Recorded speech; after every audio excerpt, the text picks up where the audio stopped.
it was divine providence that they didn't drop a single bomb on the submarine base, and the submarines turned around and sank 2/3 of all their shipping, 10 of their 20 aircraft carriers, and over 1,000 of their combatant ships, including one battleship. One of our submarines sank one of their battleships. They didn't drop a single bomb on the fuel oil storage, which was all above ground for the whole fleet, the fuel oil, and for the local area. They'd have dropped one bomb on it. Sinclair Oil had built it. It was Teapot Dome oil. So then they didn't drop a single bomb on the shops at Pearl Harbor that repaired ships. If they'd have dropped a bomb on the shops there, every ship would have had to go back to the States for overhaul or repairs. They didn't, at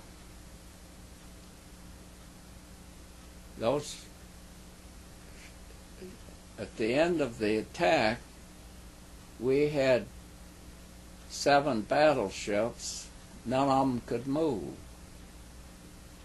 They were usually tied up 2 abreast.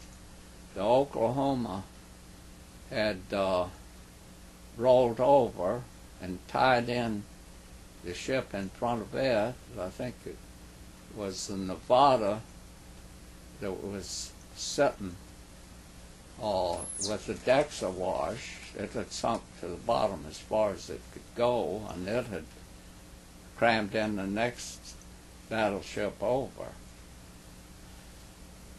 And of course the Pennsylvania was in dry dock with the 2 Cassin and Downs, and it was a week before it could be taken out and sent back to the States for overhaul. So the Japanese didn't even come back and make a second attack. They'd only lost 29 planes. We'd had about 300 planes. They were all sitting on the ground. So many of our planes, particularly at Hickam and the other places where we had planes, the damage they expected was knowing that the Japanese fleet was at sea and was probably headed down to take over Borneo and Singapore and Java. They had arranged the planes to protect them from sabotage, because heavy Japanese lived in Hawaii. A large population of Japanese. Of course, it turned out that they were very loyal, but they